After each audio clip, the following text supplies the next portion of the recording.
Baik, pertama saya akan menjelaskan materi mengenai Leading Teams for Quality Improvement, di mana materi ini tuh menekankan bahwa perbaikan kualitas yang berkelanjutan itu bergantung pada kerjasama tim dan juga pemberdayaan karyawan. Nah, karyawan itu diberi wewenang untuk berpartisipasi dalam pengambilan keputusan dan perbaikan proses, sehingga meningkatkan motivasi, rasa memiliki, kreativitas, dan juga pembelajaran organisasi. Nah, untuk mendukung hal tersebut, organisasi itu perlu mengurangi hierarki yang terlalu birokratis, terus memberikan pelatihan, serta membangun kepemimpinan yang mampu membimbing dan juga mendukung anggota tim.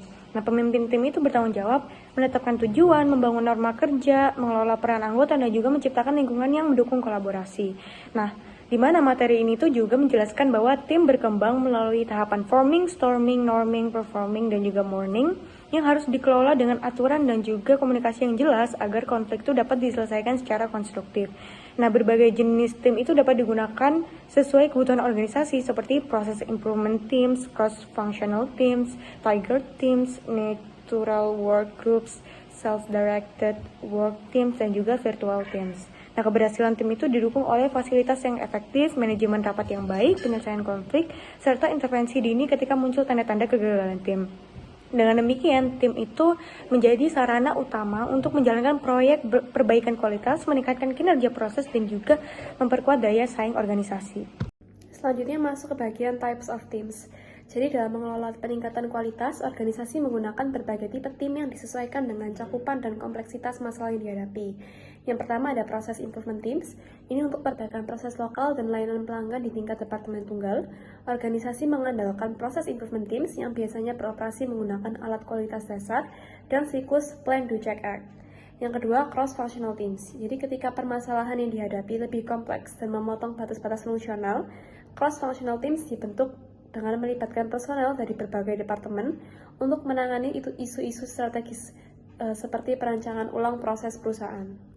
Yang ketiga, tiger teams. Jika organisasi menghadapi masalah spesifik yang sangat mendesak dan harus diselesaikan dalam waktu yang singkat, mereka menugaskan tiger teams, yaitu tim yang berkekuatan penuh bekerja dengan intensitas tinggi dalam durasi waktu yang terbatas.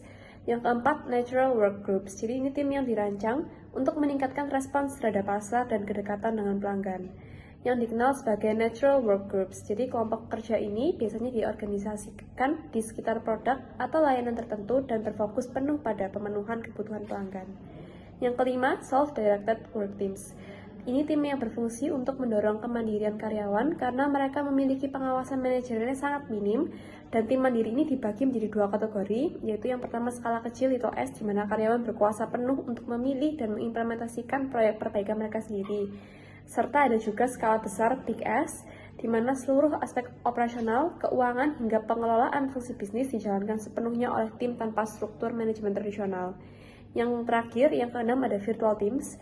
Jadi seiring bertambahnya teknologi dan organisasi virtual teams ini menjadi semakin penting. Anggota tim ini jarang atau tidak pernah bertemu secara fisik, melainkan mengandalkan aplikasi berbasis internet untuk berkolaborasi, berbagi ide, dan mengadakan pertemuan melintasi batas-batas geografis di seluruh dunia. Baiklah, selanjutnya yang saya akan bahas adalah implementing teams. Jadi menurut Foster, mengumpulkan orang-orang hebat dalam satu ruangan saja itu tidak cukup untuk membentuk tim kualitas. Sebuah tim harus melewati siklus hidup, perkembangan alami yang kita kenal dengan Tuckman Stages of Team Development. Jadi ada 4 tahap. Yang pertama ada forming, yaitu tahap perkenalan. Di sini anggota tim masih ragu-ragu dan mencoba memahami ruang lingkup tugas mereka. Yang kedua ada storming, yaitu tahap konflik. Mulai terjadi benturan ide, kepribadian, dan perebutan peran. Hal ini sangatlah wajar dan harus dikelola melalui fasilitas yang baik. Yang ketiga ada norming, yaitu tahap kesepakatan. Tim mulai menemukan ritme kerja, menyepakati aturan main, dan membangun kepercayaan atau trust. Yang keempat ada performing, yaitu tahap puncak. Jadi tim sudah sinergis, mandiri, dan fokus penuh pada pencapaian target kualitas.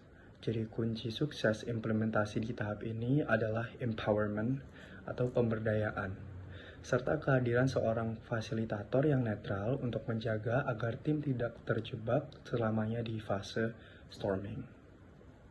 Lalu setelah tim terbentuk, tantangan berikutnya adalah managing and controlling projects. proyek peningkatan kualitas itu seringkali gagal bukan karena idenya buruk, melainkan karena eksekusinya tidak terkontrol. Di buku Foster menekankan dua pilar utama dalam manajemen proyek kualitas, yaitu Work Breakdown Structure atau WBS, dan tools kendali atau dikenal sebagai Gantt chart atau PERT or CPM. Jadi apa itu WBS? Itu kita harus memecah proyek besar menjadi tugas-tugas kecil yang terukur, lengkap dengan penanggung jawabnya. Lalu apa itu Gantt chart and PERT or CPM? Itu kita menggunakan visualisasi ini untuk memantau milestones atau target antara dan memastikan tidak ada keterlambatan pada critical path atau jalur kritis yang dapat menunda keberhasilan proyek. Jadi kontrol di sini bukan berarti mengekang, melainkan memastikan bahwa variasi waktu dan biaya proyek tetap berada dalam batas toleransi yang direncanakan. Baik, di sini itu ada 7 alat utama dalam perencanaan proyek. Yang pertama itu ada force field analysis, lalu ada work breakdown structure, lalu selanjutnya yang ketiga ada identifying precedence relationship, lalu yang keempat ada identifying outcome measures, terus juga ada activity network diagrams, terus juga erosion charts, and managing multiple projects. Ini merupakan case summary dari Whole Foods Market. Jadi di sini tuh overallnya tuh supermarket makanan sehat yang sukses untuk menerapkan teamwork dan employee empowerment sebagai strategi manajernya. Untuk soal yang pertama, do you believe that Whole Foods emphasis on teamwork is appropriate for the grocery store industry? Why or why not? Jadi kelompok kami setuju bahwa penekanan pada kerja tim sangat tepat dan terbukti efektif untuk Whole Foods Market di industri supermarket. Pendekatan Whole Foods yang berbasis self-managed teams memberikan keunggulan kompetitif yang kuat. Ada beberapa alasannya. Yang pertama, meningkatkan kerjasama dan rasa memiliki sense of community. Jadi industri supermarket membutuhkan koordinasi yang sangat cepat antar departemen. Dengan membentuk tim otonom di setiap departemen, karyawan merasa memiliki tanggung jawab penuh atas keberhasilan di area mereka. Dan kasus menyebutkan bahwa pendekatan ini memfasilitasi rasa komunitas, kebanggaan, dan disiplin dalam etika kerja karyawan. Yang kedua, proses perekrutan yang selektif dan terdesentralisasi. Jadi salah satu keunikan Whole Foods adalah memberikan hak suara kepada anggota tim karena dibutuhkan 2/3 suara setelah masa percobaan 30 hari untuk menyetujui apakah seseorang kandidat ini layak menjadi karyawan tetap untuk menjaga budaya tim, membangun ikatan, dan menjaga atmosfer kerja yang kooperatif. Namun perlu diingat bahwa sistem desentralisasi ini harus juga diimbangi dengan pengawasan dari fasilitator atau HRD yang memiliki hak veto jika terindikasi ada kriminalisasi atau politik internal, dan evaluasi berkala terhadap kinerja tim. Jika profitabilitas atau kualitas tim menurun, hak rekrutmen mandiri mereka bisa dicabut sementara oleh manajemen puncak. Lalu yang ketiga adalah mendorong inovasi dan pemecahan masalah di tingkat bawah. Jadi dalam industri yang dinamis, keputusan tidak bisa selalu menunggu arahan dari manajemen puncak.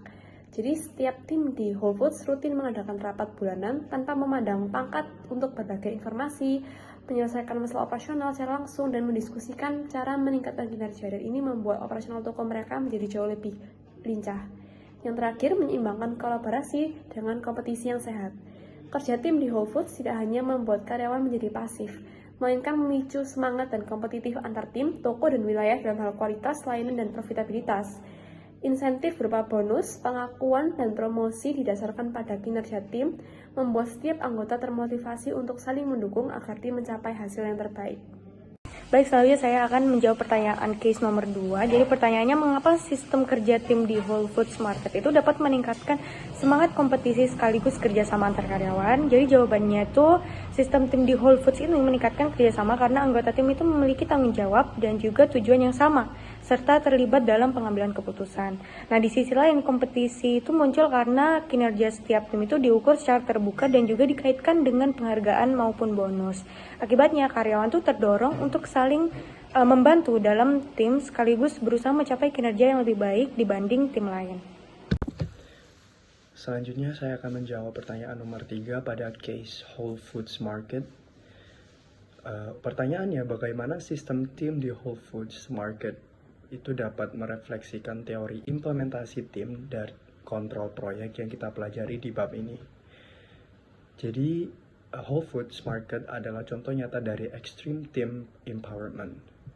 Jadi dalam hal implementasi, Whole Foods melewatkan birokrasi top down. Itu tim di setiap department, seperti bagian daging atau sayuran, itu diberikan otonomi penuh untuk memilih anggota baru mereka sendiri melalui sistem voting 2/3 suara setelah masa percobaan. Ini membuat tim secara otomatis langsung melompat ke fase norming dan performing lebih cepat karena kecocokan budaya kerja yang sudah diuji sejak awal. Lalu kedua ada pada controllability, yaitu Whole Foods tidak menggunakan manajer yang mengawasi dengan ketat. Pengendalian itu dilakukan melalui peer pressure atau tekanan rekan sejawat dan transparansi total atau open book policy. Kinerja finansial dan produktivitas tim dipajang secara terbuka.